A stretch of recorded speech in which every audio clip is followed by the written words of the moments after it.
తెలంగాణ రాష్ట్ర ప్రభుత్వ విశ్రాంత ఉద్యోగుల సంఘం హైదరాబాద్ రాష్ట్ర పిలుపు మేరకు జిల్లా కలెక్టరేట్ వద్ద నిరసన దీక్ష చేపట్టడం జరిగిందని అన్నారు. ఎన్నో బాధ్యతలతో పాటు అనారోగ్య సమస్యలు, కుటుంబ బాధ్యతలతో సతమతం అవుతున్న విశ్రాంత ఉద్యోగులకు పెన్షన్ సకాలంలో 1వ తారీఖున చెల్లించాలని, ఈ సమస్యలను కలెక్టర్ దృష్టికి, ప్రభుత్వం దృష్టికి తీసుకువెళ్తున్నామని, ప్రభుత్వం తక్షణమే స్పందించి ప్రభుత్వం విశ్రాంత ఉద్యోగుల సమస్యలను పరిష్కరించాలని కోరారు.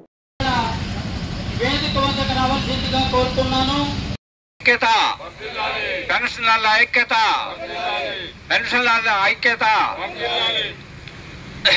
11వ పిఆర్సీని 1 ఆఫీస్ వద్ద మా యొక్క నిరసన దీక్షని మన విశ్రాంత ఉద్యోగులు అందరూ, మన జిల్లా భద్రాద్రి కొత్తగూడెం జిల్లా విశ్రాంత ఉద్యోగులు అందరం కలిసి నిరసన దీక్షని ఇక్కడ చేపట్టాము.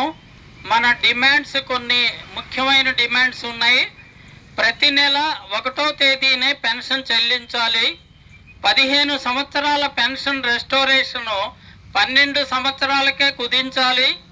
నగదు రహిత వైద్య సేవలు అన్ని గుర్తింపు పొందిన హాస్పిటల్స్లో అందుబాటులో ఉంచాలి. కార్పొరేట్ హాస్పిటల్స్లో కూడా వైద్య సేవలను విస్తరించాలి. దానికి పరిమితి ఉండరాదు. పెండింగ్ మెడికల్ బిల్లులు క్లియర్ చేయాలి. ప్రతి జిల్లాలో వెల్నెస్ సెంటర్లు ఏర్పాటు చేయాలి.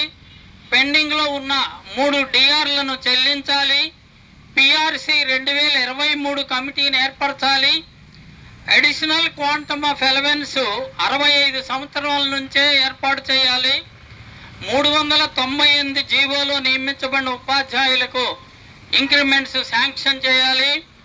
పాత పెన్షన్ విధానాన్ని అమలు చేయాలి. తీర్థయాత్ర నిమిత్తం 1 నెల పెన్షన్ ప్రతి సంవత్సరం విడుదల చేయాలి. డిసెంబర్ 17వ తేదీని ఆల్ ఇండియా పెన్షనర్స్ డేగా గుర్తించి ప్రత్యేక కార్యక్రమాలు రూపొందించాలి. ప్రతి జిల్లాలో పెన్షనర్స్ అడ్వైజరీ కౌన్సిల్ ఏర్పాటు చేయాలి. ఎయిడెడ్ స్కూల్స్, కాలేజీలను ఎంప్లాయీస్ హెల్త్ స్కీమ్లో చేర్చాలి. ఎరియర్స్ను వాయిదాల్లో కాకుండా ఒకే మొత్తంగా చెల్లించాలి. మిత్రులారా, ఈ 15 డిమాండ్స్ని మనం ప్రభుత్వం వారి దృష్టికి తీసుకెళ్ళి మన కోరికల సాధనకై మనం నిరసన దీక్ష చేపట్టాము.